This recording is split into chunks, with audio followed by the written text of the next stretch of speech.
벌써 시작한 초가 하나, 둘, 세 번째 우리 강림절 세 번째 주 기쁨에 대한 초입니다. 처음에는 우리가 소망, 희망, 그다음에 지난주에는 우리가 평화, 오늘은 기쁨, 다음 주에는 사랑 이렇게 이게 연결이 돼요. 그래서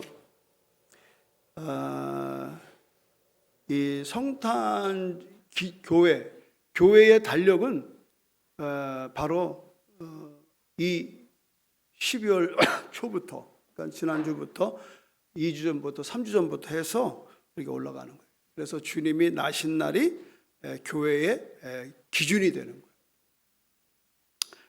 그래서 이 땅에 주님이 인간의 몸으로 오셨다, 이런 것들이 정말 우리의 신앙화가 되는 거예요. 왜 그랬을까? 우리는 너나 할 것 없이 여러분 아시는 대로 원죄, 아담 이후로 인간은 태어나면 다 죄인으로 태어나는 거예요. 그래서 의인은 없나니 하나도 없다.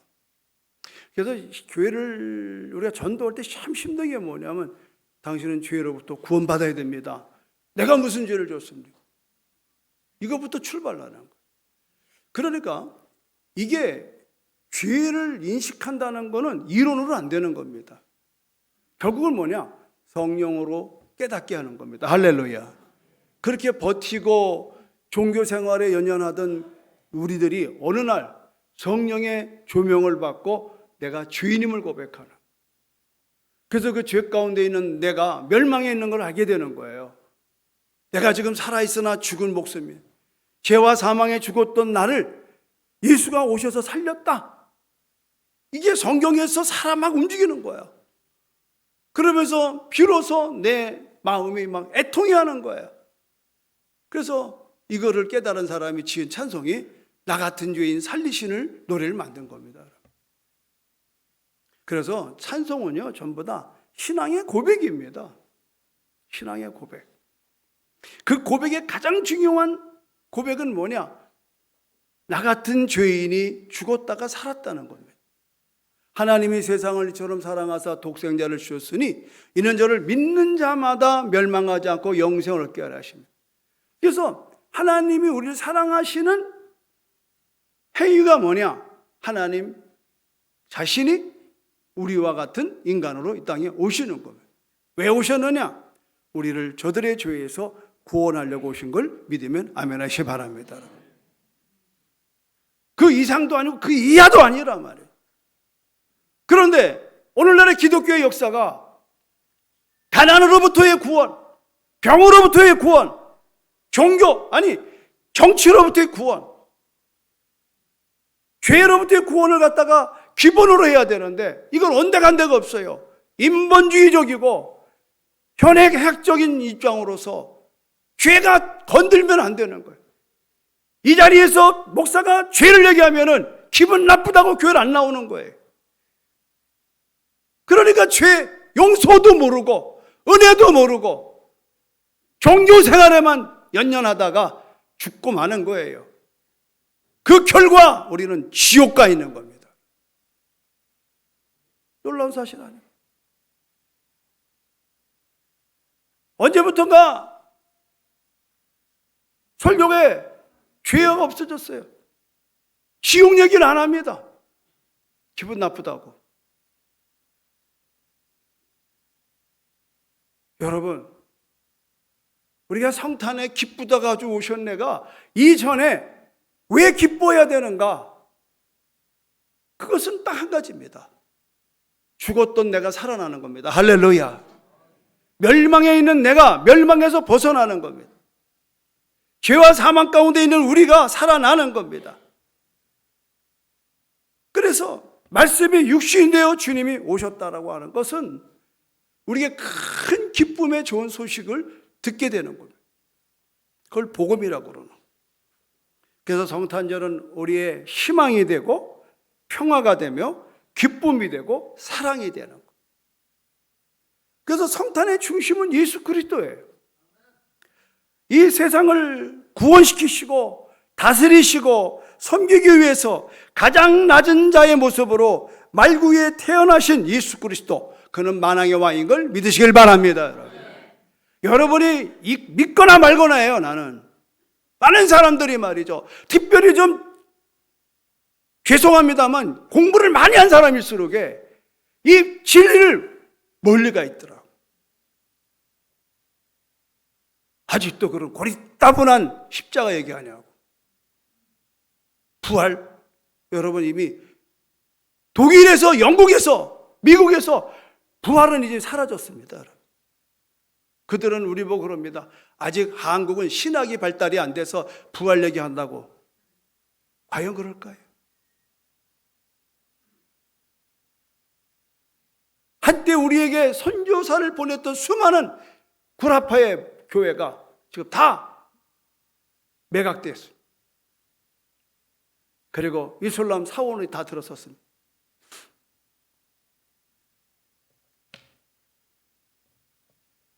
흔히들 한국도 멀지 않았다고 얘기합니다. 난 그렇지 않습니다. 진리는 살아 역사입니다. 할렐루야. 환난이 오고 시련이 오고 역경이 온다 할지라도 하나님 말씀은 어제나 오늘이나 살아 역사하는 걸 믿으면 아멘 하시기 바랍니다. 나와 같은 설교를 하는 목사가 있는 한 대한민국 망하지 않을 줄로 믿습니다, 여러분. 나는 오늘 여러분들에게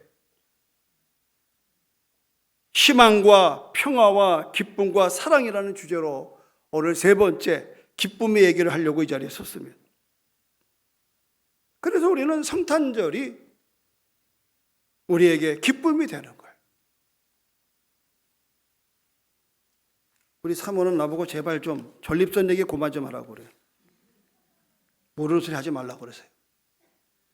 나는 일찍이 벌써 50 후반에 전립선에 심각한 증세를 갖고 고생 정말 많이 했습니다. 어디가 말도 못하고. 지금 우리 노인 세대들이 전립선 50% 이상이 다 고생하는 거예요. 근데 우리는 유교적인 사상 때문에 어떤 그런 얘기를 하면은 괜히 수줍고 해서는 안 되는 것처럼 금기가 돼버려요.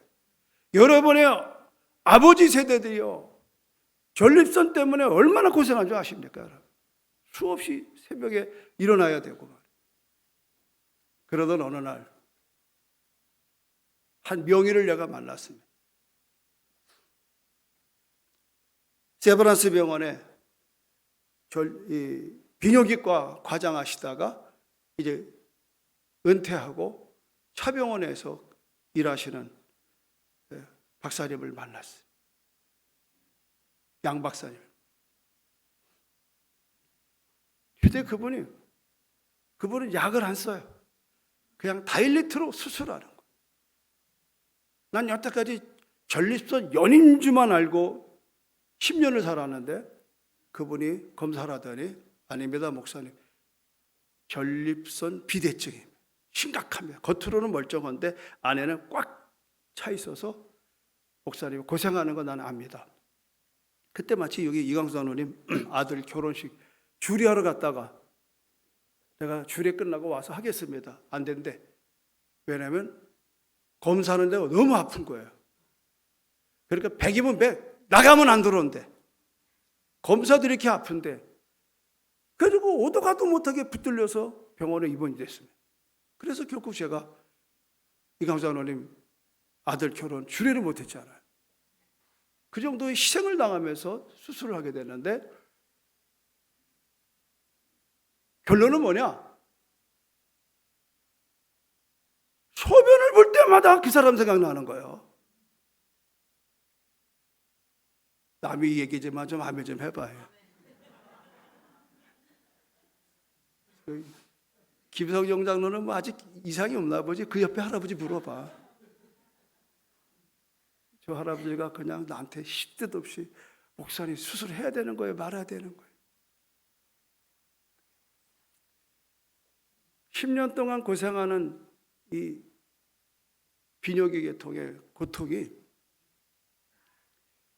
그 양 박사를 만나서 비록 엄청난 고통은 당했지만 그분의 얘기는 목사님 수술밖에는 없습니다.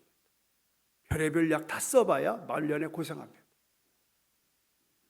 지금 벌써 몇 년 됐잖아요.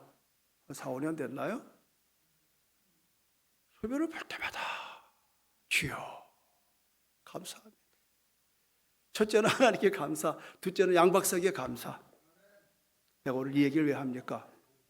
지금 여러분들이 죄 가운데에 썩어져 가고 죽어가도요 관심이 없어. 왜? 실제화되질 않기 때문에. 몸 하나 아픈 거. 우리 김봉규 장로님 한 달 전에 이걸 쓸어 떨어뜨려 가지고 난리가 나가지고 한 달 내내 서울 병원이라는 병원 아니면 다 쫓아다니고 오늘 오셨어. 30분 나간다고 얘기가 뭐냐? 병원 갔다 온 얘기만 해. 사람이 한 번 다쳐보면요 긴장되는 거예요. 또 다칠까 봐. 그러니까 내가 죄로 인하여 죽었던 내 인생을 깨달은 사람은요 죄 보기만 하면 진절이 나는 거예요. 믿으면 아멘 하세요. 죄만 보면 진절이 나는 거예요. 저것 때문에 내가 죽게 됐어요. 그러니까 이 성탄의 기쁨이 계속 리바이벌 되는 사람은 누구냐? 죽었던 내가 살아난 걸 경험된 사람만 성탄이 기쁨이 되는 줄로 믿습니다, 여러분. 그러나 이게 전혀 와닿질 않아. 어릴 때 고요한 밤, 거룩한 밤, 맨날 이거나 하고 평생 성탄절만 되면 선물 뭘 받을까 줄까? 교회에서 이번에 우리 기관은 뭐 노래할까? 그냥 이것만 생각하는 거야. 그러니까 성탄의 기쁨이 하나의 문화로 끝나버려요. 성탄의 문화로. 목사들도 설교가 그냥 그게 그거지 그걸 하도 나같이 한 군데서 34년 성탄절 설교하신 사람들은 그냥 고민했었죠, 솔직히. 절기 설교가 고민이라고. 나는 고민하지 않습니다. 왜? 나를 위하여 이 땅에 온 예수 그리스도. 나로 인하여 죄 가운데 있는 나를 구원하신 예수 그리스도. 오늘 그 주님 앞에서 내가 구원받은 그 기쁨. 이것 때문에 지난주 미얀마에서 주일날 선교지에서 설교를 했던 거고 4군데의 교회마다 가면서 똑같은 설교로 하나님은 세상을 이처럼 사랑하사 독생자를 줬으니 이런 저를 믿는 자마다 멸망하지 영생을 얻게 하심이라. 여러분, 보라 처녀가 잉태하여 아들을 낳을 것이요 그의 이름은 임마누엘이라고 하라. 이를 번역한즉 하나님이 우리와 함께 계시다. 여러분, 이 놀라운 소식이 아니에요. 삶이에요, 삶. 생명 얻은 사람만 누리는 기쁨인 걸 믿으면 아멘 하시기 바랍니다. 아직도 금년까지 성탄이 왔는데 이 진리 안에 내가 경험이 없다, 누리지 못한다. 오늘 여러분 한 주간 동안 정말 여러분 마음을 먹고 하나님 앞에 구하세요. 특히 오늘 설교에 여러분들이 귀를 열고 마음을 여십시오. 하나님은 보낸다고 그랬고 우리는 그를 영접하면 되는 거예요. 영접하는 자, 곧 그 이름을 믿는 자에게는 하나님의 자녀가 되는 권세를 얻는 겁니다. 할렐루야. 예, 권세를 얻는 겁니다. 그런데 이 기쁜 소식이 우리에게 들렸다는 겁니다. 들렸다. 사람이요, 되는 사람과 안 되는 사람이 차이가 뭔지 알아요? 듣느냐 안 듣느냐. 다른 거 없어요. 들어야 되거든요. 오늘 저 들판에서 그러니까 벌써 이 분위기가 말이죠. 이 8절의 분위기가 그 지역의 목자들이 밤에 밖에서 자기 양을 지키더니 벌써 뭔가 냄새 나지 않아요? 양떼 냄새 안 나요? 양. 노린내. 이 당시 때의 이 목자들은 직업적으로 아주 천시하는 직업입니다.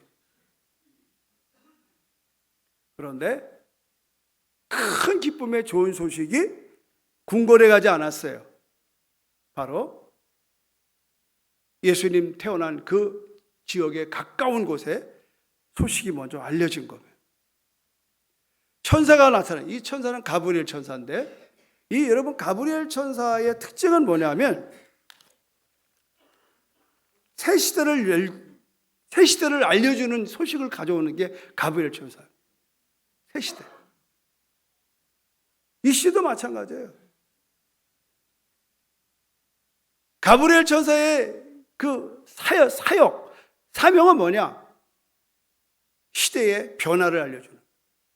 그래서 다니엘서 8장 16절에 보면은 나 다니엘이 이 환상을 보고 그 뜻을 알지 못할 때에 사람 모양 같은 것이 내 앞에 섰고 내가 들은즉 을레 강 두 언덕 사이에서 사람의 목소리가 있어 이르되 가브리엘아 이 환상을 저 다니엘에게 좀 알게 해줘라 이렇게 말을. 그 내용이 뭐냐? 메세와 바사의 시대가 지나면 헬라 시대가 오고 헬라 시대가 지나면 로마 시대가 오고 로마 시대가 되면은 이 열바락 시대가 오고 그러면서 앞으로 이 지구에 일어날 일들을 예언하는 게 이때 나오는 거예요. 가브리엘이 그때 등장하는 거예요. 그런데 이 포로 생활 70년 동안의 좌절과 절망에 있는 그 시대의 이스라엘 사람들에게 포로 생활하는 그들에게 가브리엘이 나타난 희망은 뭐냐? 70년이 끝나면 너희들은 고향으로 돌아간다. 이거 저리 기쁜 소식이죠. 그렇죠? 제가 이번 주에 세 사람의 기쁜 소식을 들었어요. 첫째, 우리 서영섭 안수집사님 외손주가 서울대학에 합격했다는 소식을 기쁘게 왔더라고요. 목사님, 우리 손주가 서울대 합격했어요. 좀 남의 손주라도 좀 기쁘지 놀래 좀 해봐. 인색해, 정말 인색해. 얼마나 기뻐. 그래서 첫째, 이 기쁜 소식을 목사님한테 제일 먼저 전하는 겁니다. 난 그때 깨달았어요. 내가 기쁜 소식을 들은 1번이라는 걸 알았어요. 이거요, 다른 장로 집 권사도 얘기하면요, 그래? 잘 됐구만? 속상하다 이거지. 그러니까 그런 데는 전화하지 마세요. 시기 질투. 여러분, 땅을 산다, 집을 지른다, 새 아파트로 들어간다. 제일 좋아하는 사람들은 누구냐? 여러분의 부모님, 두 번째 목사입니다. 목사는 막 기쁜 마음으로 축하 예배드려요. 근데 그 옆에서 이렇게 얼굴 보면 인상 팍 쓰는 사람 누구냐? 그 형제들이에요. 야, 지가 잘 나가면 얼마 잘 나간다고. 특히 형이 못 살고 동생이 잘 살면 진짜 스트레스 받아요. 그렇게 되는 거예요. 그러니까 곧또래끼리는 좀 불편한 거예요. 근데 많이 봤어요. 3, 4년 동안. 누가 뭐 좋은 일 있을 때 가면요, 그냥 그 부모하고 나만 좋아해. 나머지는 다 그냥 에이 뭐 그거 가지고 여러분 해봤어요? 직접 봤어요? 그래요. 우리가 여기 들어올 때요, 주말 20년 전에 얼마나 큰 잔치를 했어요. 비슷한 목사들끼리는 괜찮구만, 잘 졌구만, 땅 넓구만. 그만이요. 근데 누가 기뻐해요? 우리가 기뻐하는 거예요. 할렐루야. 여러분, 여러분, 이 기쁨에 서열이 있어요. 그런데 보세요. 기쁜 소식이요, 들을 만한 사람들이 아닙니다. 왜 성경은 이걸 기록해 놨을까? 소외된 영혼, 소외된 계층, 천사는 그들을 선택하는 거예요. 여러분, 이번에 성탄은 여러분 그냥 아무나 감정 없는 사람은 관심 없는 거예요. 그러나 정말 기구한 운명 가운데에 사람들조차도, 가족조차도 외면할 수밖에 없는 직업을 가진 이 들판의 양치기들이 제일 먼저 듣게 되는 거예요. 10절을 보세요. 같이 읽겠어요. 10절 시작. 천사가 이르되 무서워하지 말라. 보라, 내가 온 백성에게 미칠 큰 기쁨의 소식을 너희에게 전한다는 거 아니에요. 너희에게. 나는 여러분, 심령이 가난한 자는 복이 있어요. 천국이 저희 것이요. 복음 듣는 거 심령이 가난하지 않으면요 절대 아멘이 안 나옵니다. 시간만 봐요. 목사님 지난주에 미얀마 갔다 온 얘기 좀 하지 뭘 맨날 하는 얘기 또 하냐고. 나도 하고 싶죠. 야, 미얀마 심각하네요.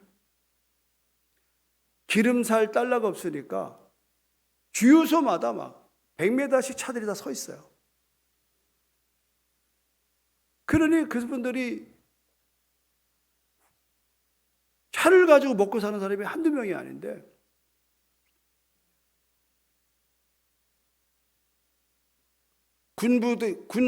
군에서 운영하는 주유소만 조금 팔더라고. 갔다가도 우리 못 올 뻔했어요. 기름이 없어서. 내가 뭘 깨달았냐면 그 기름이 공급이 중단되니까요 모든 차가 올스톱이에요. 우리도 오일쇼크 때 그때 기억하십니까? 지금 우리는 너무 풍성하니까 뭔지를 몰라. 한순간에 우리도 그런 일을 당할 수 있는 올스톱 되는 거예요. 근데 우리 이현호 선교사가 상당히 그 좀 지혜로운 사람이라서 기름을 한 드러머를 사다 놓은 게 있었다고 그래요. 그래서 우리가 올 수 있었어요. 여러분, 백성에게 미치는 좋은 기쁨이 뭐냐? 물론 배고픈 사람 먹는 거고 아픈 사람 병 고치는 거고 다 있지만 그러나 모든 인류의 공통적인 고통은 뭐냐? 죄의 고통입니다. 왜? 죄의 삭은 사망입니다. 몰라요 지금 여러분은. 지금 오늘 이렇게 살다가 내일 무슨 일 당할지 모르지만 언젠간 사람이 태어났다가 죽는 건 정한 이치예요. 그러나 그 후에는 심판이 있어요. 피할 수 없는 진실입니다. 여러분이 지금 이렇게 교회 다니는 건 종교입니다. 종교. 그냥 종교. 뭐 불교나 뭐 기독교나 뭐 이슬람 하나 믿으면 된대. 믿어도 나쁠 거 없대. 그래가지고 구원 못 받습니다. 진정한 구원은요 주는 그리스도시요 살아계신 하나님의 아들이라고 고백하는 사람에게 구원 있는 걸 믿으면 아멘 하시기 바랍니다. 여러분, 오늘 우리에게 큰 기쁨이 다른 거 없어요. 구주가 나신 겁니다. 자, 11절 큰 소리로 11절 시작. 오늘 다윗의 동네에 누구를 위하여? 누구를 위하여? 나를 위하여. 다시 누구를 위하여? 나 위하여 십자가에 중한 고통 받으사 대신 죽은 나를 위해서 죽었다.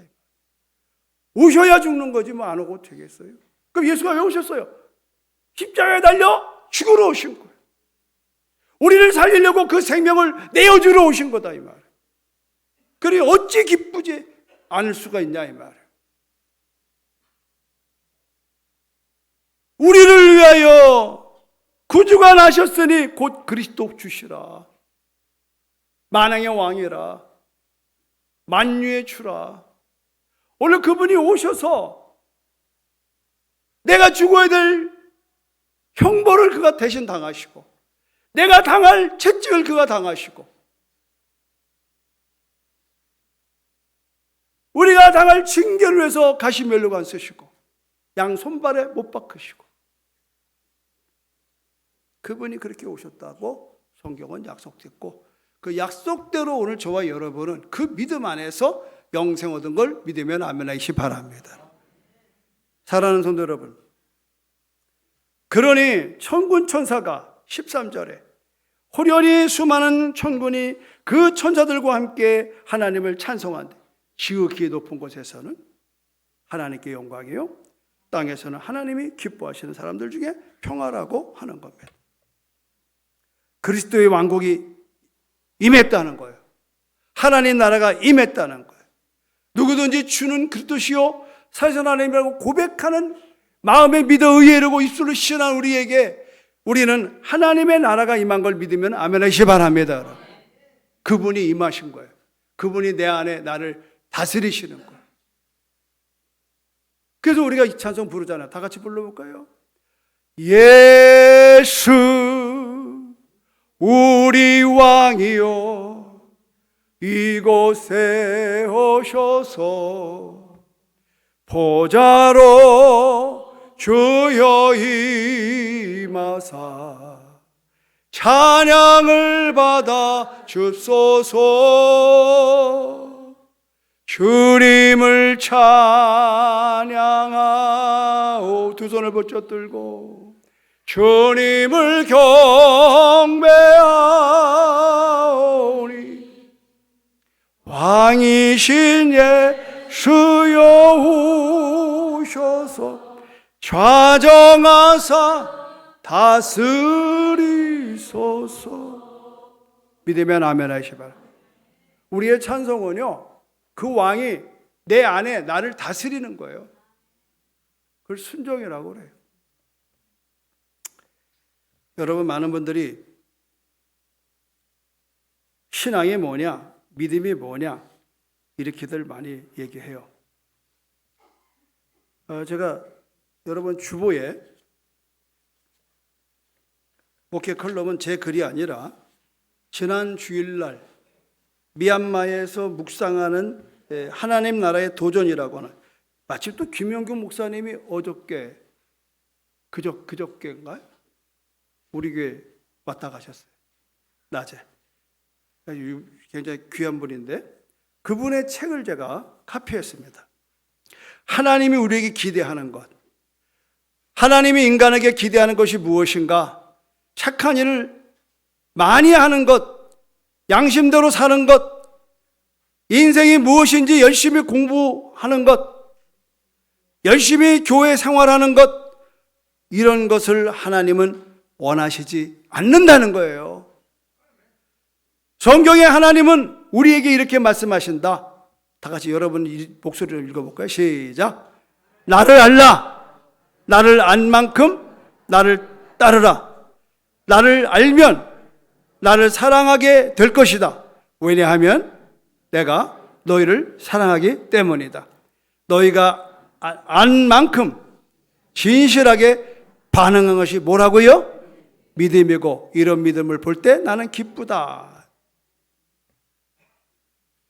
우리가 하나님을 아는 만큼 반응하는 거예요. 이게 믿음이에요. 아브라함을 믿음의 조상이라고 부르는 이유가 여기 있다. 성경이 가르치는 믿음의 전형을 가장 먼저 살아낸 사람이기 때문이다. 하나님이 원하는 것은 깨어진 세상의 회복이며 다른 사람이 복을 받는 것이지만, 모든 사람이 복을 받는 것이지만, 이런 놀라운 회복은 우리 개개인이 하나님에 대해 깨닫는 만큼 인격적으로 반응할 때 시작된다. 하나님은 우리가 하나님을 알기를, 안 만큼 반응하기를 간절히 원하신다. 하나님은 우리를 통해 무슨 일을 하시려고 우리를 사랑하는 것이 아니다. 건강한 부모라면 자기 자녀를 이용해서 무엇을 이루려고 하지 않는다. 자녀를 통해 세상에 인정을 받으려고 하거나 노후에 안정을 얻으려고 하거나 금전적 유익을 구하려고 한다면 건강한 부모라 할 수 없다. 건강한 부모라면 자녀가 세상 속에서 의미 있고 멋지게 살아주기를 기대할 것이다. 한 가지 바람이 더 있다면 그것은 자녀들이 부모를 사랑하고 존중하면서 인격적 관계를 잘 맺으며 살아가는 것이다. 부모를 무시하고 없는 듯 여기며 부모와 상관없이 자기 혼자 잘 사는 자녀를 보면 그가 아무리 성공했다 하더라도 부모는 슬퍼한다. 하나님도 마찬가지다. 하나님도 인간과 인격적 관계를 맺기를 원하신다. 인격적 관계란 하나님에 대해 안 만큼 진실하게 반응한 것을 뜻한다. 이것이 믿음이다. 하나님이 인간에게 기대하는 것은 우리가 하나님을 알게 된 만큼 전인격적으로 반응하며 따라가는 것이다. 그래서 믿음이 중요한 것이다. 그러므로 믿음은 명사가 아니다. 한 번 믿으면 끝나는 것이 아니라 믿고 그렇게 따라가는 것이니 믿음은 동사인 셈이다. 사실 하나님을 아는 지식은 많고 적음을 논할 수 없다. 하나님은 너무 큰 분이셔서 하나님을 가장 많이 아는 사람과 가장 조금 아는 사람의 지식의 양은 결국 도토리 키재기에 지나지 않는다. 하나님에 관한 지식의 양이 우리에게는 중요할지는 몰라도 하나님은 그보다는 알게 된 지식에 우리가 어떻게 반응하는지에 더 관심을 두신다. 그러므로 자신이 깨달은 만큼 하나님에게 반응하는 것이 무엇보다 중요하다. 그래서 하나님이 우리 믿음을 소중하게 여기시는 것이다. 이 믿음이 있을 때 하나님과 재회하고 하나님과의 관계가 회복되기 시작한다. 이 믿음은 하나님이 세상을 이끌어 가시는 가장 중요한 원리이며 동시에 하나님이 세상을 회복해 나가는 일에 우리가 참여할 수 있는 가장 중요한 방법이다. 참 공교롭게 이분이 선생님 어제예요, 그제요? 그분이 왔다 간 게. 어제가 토요일이잖아. 금요일로 왔다 갔죠. 우연하게 만났어요. 회의 장소를 찾는데 제가 우리 교회 와서 한번 회의하라고 그랬더니 20명이 와서 한 2시간 회의하고 갔어요. 처음 보는 분이에요. 근데 나는 이분의 이 책을 내가 읽었거든요. 우리 교육자들이 저분이 김영국 목사로 해서 쳐다보니까 나는 얼굴은 모르고 이름은 알 것 같아요. 그래서 내가 강청을 했어요. 우리 교회 와서 회의를 하시고 가시라고. 그래서 멀지 않아 우리 교회 오실 줄로 믿습니다. 정말 훌륭한 분이에요. 하나님의 나라에 대한 이야기를 하는 목사님인데 마침 이분의 책을 제가 지난 주일날 미얀마에서 이걸 읽게 됐어요. 하나님 우리에게 기대하는 것은 여러분 사역이 아닙니다. 삶입니다.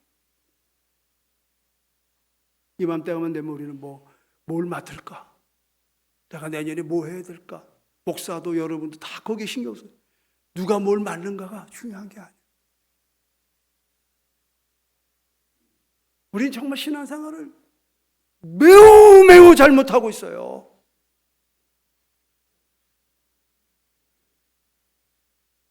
우리는 사역하려고 부름받은 사람들이 아니에요.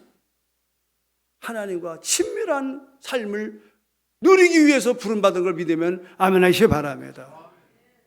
성탄절이 여러분에게 시간 내서 율동이나 하고 노래나 하는 것으로 끝나지 마십시오.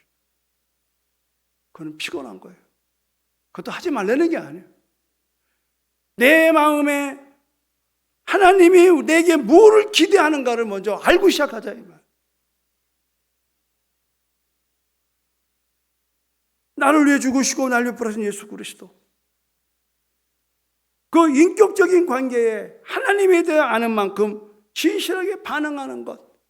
그래서 우리가 성탄절에 이것도 반응이에요. 반응. 오늘 이렇게 우리가 성탄을 준비하면서 이것도 반응이에요. 청년들의 반응. 이제 한 주간 남았어요. 자, 결론을 내리고 마치겠습니다. 누가복음 2장 20절이 결론이에요. 20절 시작. 목자들은 자기들에게 이르던 바와 같이 듣고 본 그 모든 것으로 인하여 하나님께 영광을 돌리며 찬송하며 돌아가니라. 리액션. 자기네 같은 것들한테까지 천군천사가 동원해서 알려준 이것을 그들은 가서 보고 그들은 하나님께 영광을 돌리고 찬송하며 돌아갔다는 거 아니에요? 그래서 이번에 다음 주 저녁에 모이는 이 축하의 예배는 모두가 이 마음이 돼야 돼. 애들이 재롱 떠는 거 보러 나오는 게 아니에요. 우리 모두가 한 주간 동안에 정말 하나님의 친밀한 그 사랑 앞에 압도돼서 나는 무슨 춤을 출까? 난 무슨 찬양을 돌릴까? 나는 무슨 예물을 주 앞에 드릴까? 기쁜 마음으로 준비가 되는 성탄의 한 주간을 마련하기를 주님의 이름으로 축원합니다.